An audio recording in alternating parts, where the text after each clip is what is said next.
The AI game is changing, and we got to change with it. We got to move our positions to be in the position where the money is going.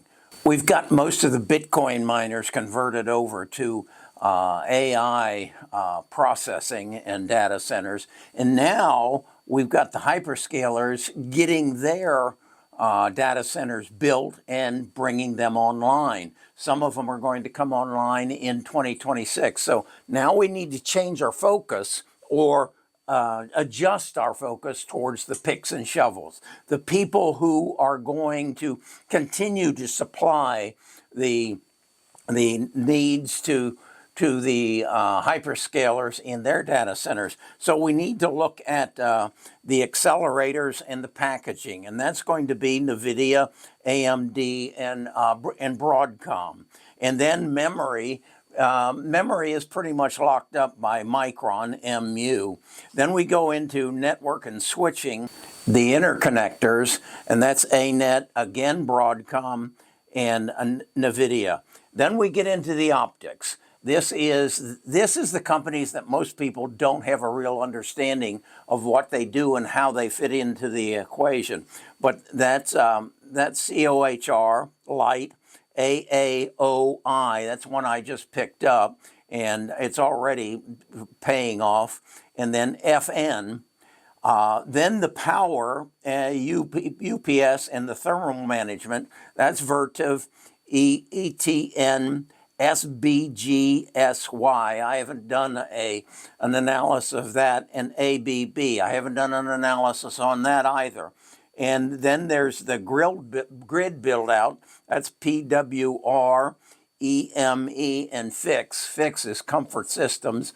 I used to hold that. I kind of backed off of it and went heavier into the data centers. But now as this change is being made, I need to reevaluate, use Samantha to reevaluate the anticipated earnings and profits and revenues from the data centers, and possibly take some of my gains out of APLD and CoreWeave. Well, CoreWeave I don't think I've picked up what I'm going to make there, but IREN and Nebitas, maybe I need to trim those back and reallocate some into PWR, EME, and FIX, and then also do some more work on ABB, SBGSY, and then invest back into Vertiv.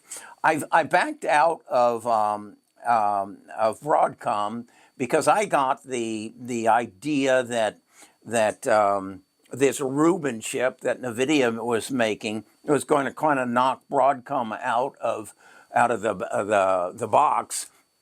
And so I need to go to Samantha and pose that question to her and have her reevaluate Broadcom to see if I want to reestablish my position there. I think this is really cool.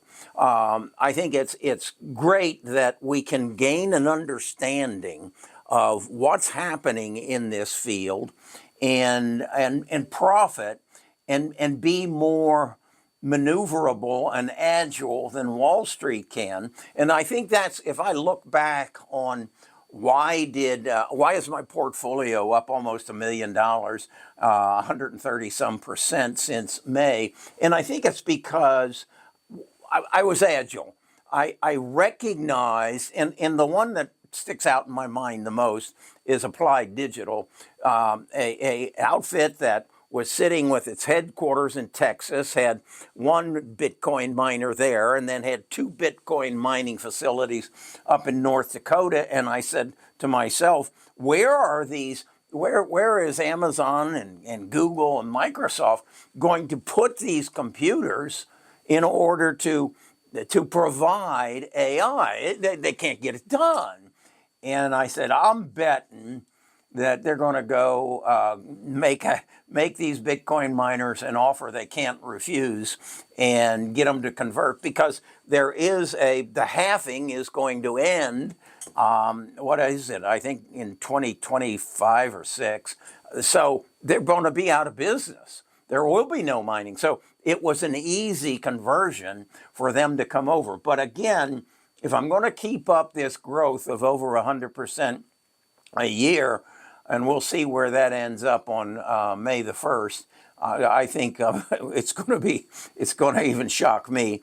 But I think we have to readjust our position, and we have to use AI to analyze these stocks that I'm sharing with you here, and then come up with a conclusion. Then the next question I ask Samantha is, when is the payoff going to come to Amazon and Google, Meta, and Microsoft? When are they going to start seeing the flow?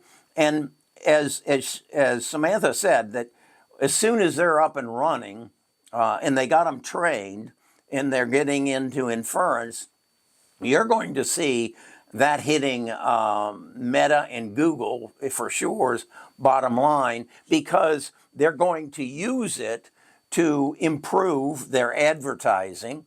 As one article said, said, they'll know what you're going to buy before you know what you're going to buy.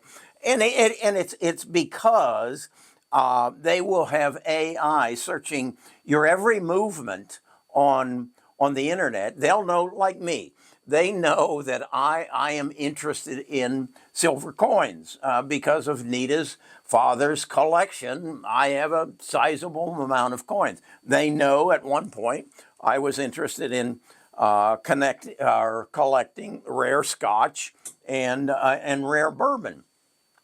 Don't exactly know why, but that was something I was interested in. They'll know that, and they'll create, and they'll understand my other interests in the stock market, and they'll know the key words to turn me on, okay, and to get me to buy, because particularly Facebook and Google, because they have access to me through so many different other channels, and they can just track me like a dog, and know what my next move is going to be. I know that Nita and I are going to go on a cruise sometime in the next several months, but I'm willing to bet that Google will know when before I do, because they'll be tracking everything that I do.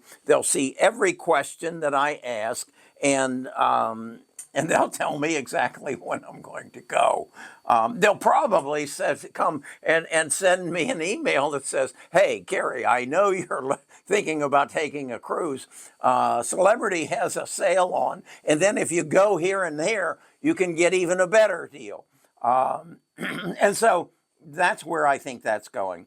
The other thing that I think was interesting, I asked her, give me some idea of what kind of income that Amazon, Google, and Microsoft and will make off of a gigawatt of power.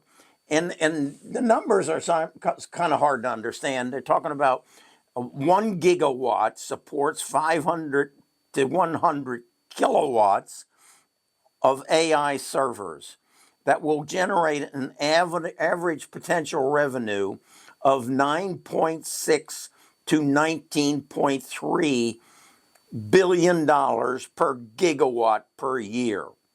Okay, so it says, so if you consider that they have a 70% utilization factor, that means that 1 gigawatt will support 31.464 hours of revenue, or billion at a discounted rate. I don't know, but it's amazing what this is. And I don't think the world has used the word the bubble, the AI bubble, as if when this is all over, it'll be a statement of, well, that didn't work out.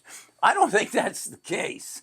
I think they know what they're doing, and I think they've got it online, and all we have to do is recognize and follow this. And you ask yourself, how do you follow it? I remember back 2 years ago, a year ago, yeah, I didn't know the difference between a semiconductor and and a train conductor. I didn't know the difference between a GPU, a CPU, and a TPU, and I didn't know how they differed and what kind of support mechanism they needed. I figured out very early that if I was asking all these questions, that somebody had to remember it. And I knew that GPUs were processing chips and CPUs were processing chips, and they didn't remember what they just did.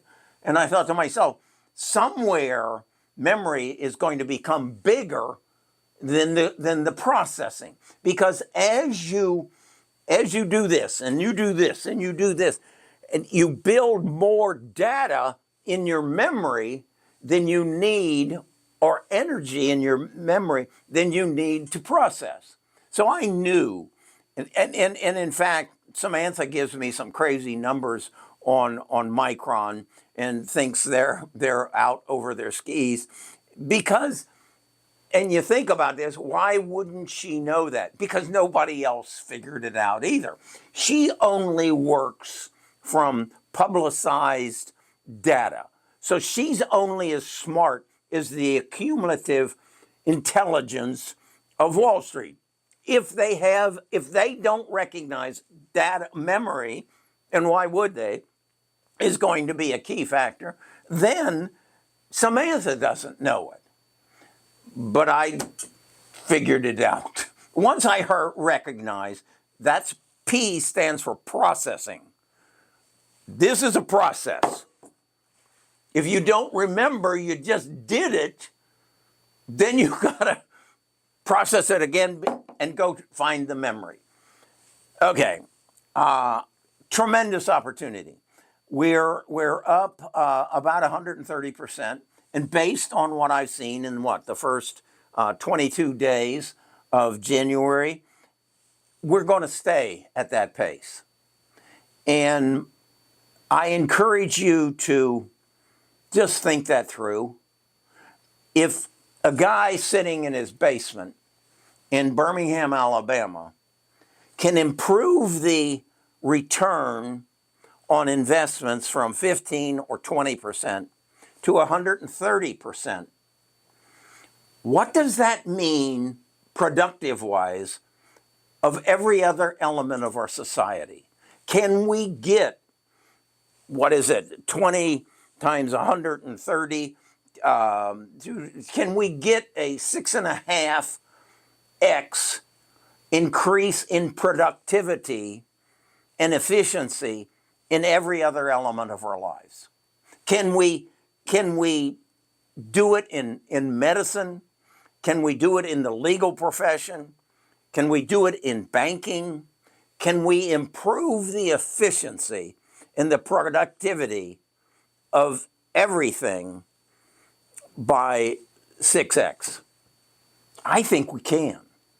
I think we can.